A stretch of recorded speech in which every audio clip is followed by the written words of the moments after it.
હું છું આપની સાથે કિશન તિવારી। સમાચારોની શરૂઆત કરીએ આપણે સૌથી પહેલા મહત્વના અને મોટા સમાચારથી જે જૂનાગઢથી હાલ સામે આવી રહ્યા છે। જી આ જણાવી દઈએ જૂનાગઢમાં આમ આદમી પાર્ટીને વધુ એક ઝટકો લાગ્યો છે। શહેર સંગઠન મંત્રીએ રાજીનામું આપ્યા હોવાનું સામે આવ્યું છે। ભાજપનો ખેસ ધારણ કરતા રાજકીય ચર્ચાઓ ક્યાંક ને ક્યાંક હવે તેજ બની છે। અંગત કારણોસર રાજીનામું આપ્યાનો પત્રમાં ઉલ્લેખ કરવામાં આવ્યો છે। આ જૂનાગઢથી મહત્વના અને મોટા સમાચાર જે સામે આવી રહ્યા છે જણાવી દઈએ આમ આદમી પાર્ટીને વધુ એક મોટો ઝટકો લાગ્યો છે। જૂનાગઢ શહેર સંગઠન મંત્રીએ રાજીનામું આપ્યું છે અને રાજીનામું આપી ભાજપનો ખેસ ધારણ કર્યો છે। આમ આદમી પાર્ટીના તમામ મુદ્દા પરથી રાજીનામું આપ્યું। શહેર ભાજપ પ્રમુખના હસ્તે ભાજપનો ખેસ ધારણ કર્યો છે અને અંગત કારણોસર જવાબદારી નિભાવવી અશક્ય હોય તેવું રાજીનામું પત્રમાં ઉલ્લેખ કરવામાં આવ્યો છે। આમ આદમી પાર્ટીના પ્રદેશ પ્રમુખને તેમને રાજીનામું મોકલી આપ્યું છે અને જેને લઈને સમગ્ર વિસ્તારભરમાં પંથકમાં ચર્ચાઓ હવે તેજ બની છે। રાજકીય ચર્ચાઓ ક્યાંક ને ક્યાંક તેજ બની રહી છે। આ જૂનાગઢથી મહત્વના અને મોટા સમાચાર હાલ સામે આવી રહ્યા છે।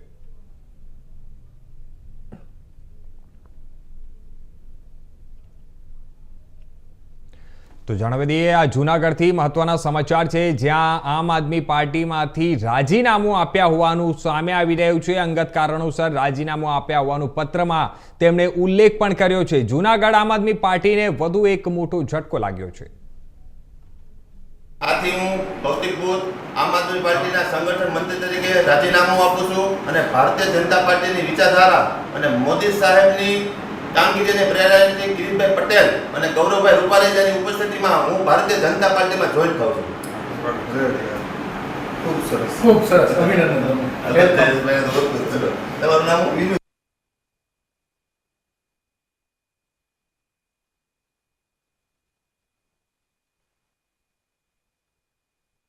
આમ આદમી પાર્ટીમાંથી જે સંગઠન મંત્રી શહેર સંગઠન મંત્રીએ ત્યાં રાજીનામું આપ્યું છે અને રાજીનામું આપ્યા પછી તેમણે ભારતીય જનતા પાર્ટીનો ખેસ ધારણ કર્યો છે। સૌથી મહત્વની વાત એ છે જે હિસાબે હાલ આપણે જોયું કે જે ચૂંટણી દરમિયાન જે પ્રકારના દ્રશ્યો સામે આવ્યા હતા, પક્ષ પલટનો જે દોર ચાલી રહ્યો હતો અને તેના વચ્ચે આજે પણ ક્યાંક ને ક્યાંક જે હિસાબે તસવીરો સામે આવ્યા છે કે શહેર સંગઠન મંત્રીએ ત્યાં આમ આદમી પાર્ટીમાંથી રાજીનામું આપી દીધું છે અને રાજીનામું આપ્યા પછી તેમણે ભારતીય જનતા પાર્ટીનો ખેસ ધારણ કર્યો છે અને ભારતીય જનતા પાર્ટીની ખેસ ધારણ કરતાની સાથે તેમણે જે હિસાબે જે અંગત કારણોસર રાજીનામું આપ્યા હોવાનું પત્રમાં ઉલ્લેખ કર્યો છે।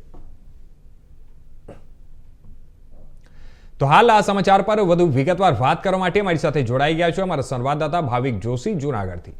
ભાવિક, આપણે વાત કરીએ જે હિસાબે આ તમામ દ્રશ્યો સામે આવી રહ્યા છે, આમ આદમી પાર્ટીમાંથી શહેર સંગઠન પ્રમુખ જે મંત્રી હતા તેમણે જે હિસાબે રાજીનામું આપ્યું છે અને જે કારણો જણાવવામાં આવ્યા છે કે કારણોમાં એવું જણાવવામાં આવ્યું છે કે અંગત કારણોસર તેમને રાજીનામું આપ્યા હોય તે પ્રકારનો ખુલાસો કરવામાં આવ્યો છે।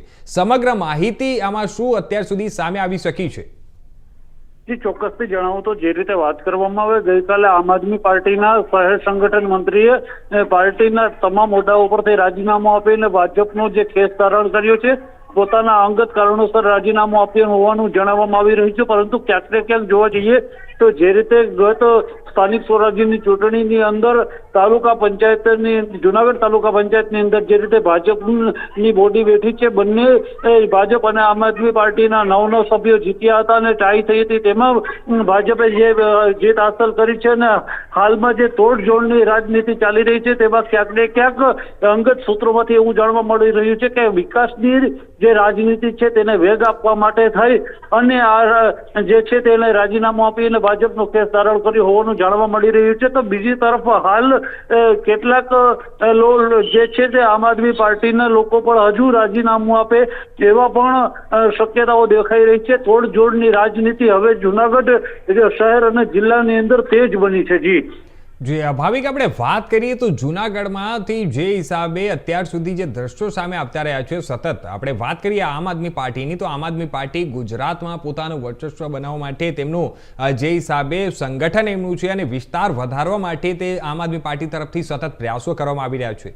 આપણે વાત કરીએ વિસાવદર પેટા ચૂંટણીથી લઈને અત્યાર સુધીમાં ગોપાલભાઈ ઇટાલિયાથી લઈને તમામ લોકો, હોદ્દેદાર લોકોએ ત્યાં જઈને અને જે જાહેર સભાઓ યોજી હતી, આમ આદમી પાર્ટીને સતત તે લોકો આગળ વધારવા માટે પ્રયાસ કરી રહ્યા છે, પરંતુ તેના વચ્ચે જ આ પ્રકારે જે આજે દ્રશ્યો સામે આવ્યા છે કે એમના જે સંગઠન મંત્રી છે, શહેર સંગઠન મંત્રી, તેમણે આમ આદમી પાર્ટીમાંથી રાજીનામું આપીને અને ભારતીય જનતા પાર્ટીનો ખેસ ધારણ કરી લીધો છે. જી ભાવિક.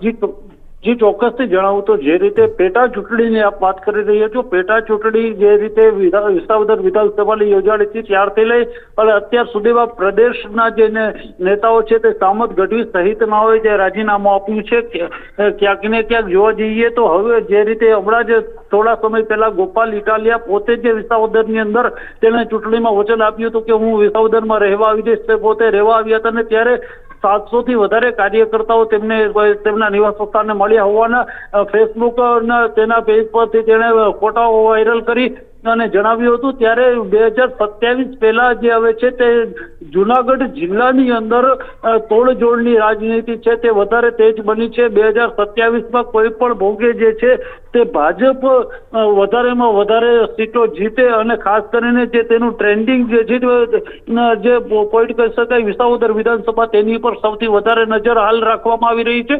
જે રીતે સ્થાનિક સ્વરાજ્યની ચૂંટણીની અંદર પણ છેલ્લા સમયે જે વિસાવદરની મહત્વની બેઠક કહી શકાય સરસાઈ બેઠક પરથી પણ એટલે ભાવિક આપણે વાત કરીએ જી, તો આપણે વાત કરીએ તો ભારતીય જનતા પાર્ટી અને આમ આદમી પાર્ટી જે બે વચ્ચે જે હિસાબે જંગ અત્યારે ચાલી રહી હતી, તેમાં ક્યાંક ને ક્યાંક ભારતીય જનતા પાર્ટીનો હવે ત્યાં જોર વધારે દેખાઈ રહ્યો છે અને ભારતીય જનતા પાર્ટીનો દબદબો ત્યાં જોવા મળી રહ્યો છે. જી ચોક્કસથી જે રીતે હું એ જ વાત કરી રહ્યો છું કે વિસાવદર વિધાનસભાના અંતર્ગત સરસાઈ બેઠક ઉપરથી આમ આદમી પાર્ટીના જિલ્લા પ્રમુખના ધર્મપત્નીએ પૂર્વ જિલ્લા પંચાયતના ઉપપ્રમુખ વિપુલ કાવાણીના પત્ની સામે જે કારમી હાર મેળવી છે, ત્યારબાદ જિલ્લા પંચાયતની અંદર પણ જે રીતે ભાજપનું શાસન બેઠું છે, ત્યારે હવે સમગ્ર જે વિગતો જે છે સમગ્ર મામલો છે હવે 2027ને ધ્યાને રાખીને રાજકીય ગરમાવો ચાલી રહ્યો છે જુનાગઢ જિલ્લાની અંદર અને હવે 27ની તૈયારીઓ બંને પાર્ટીઓએ ચાલુ કરી દીધી હોય તેવો પણ એક જે છે તે વાત સમગ્ર જિલ્લા અને શહેરની અંદર જોવા મળી રહી છે. જી ધન્યવાદ ભાવિક.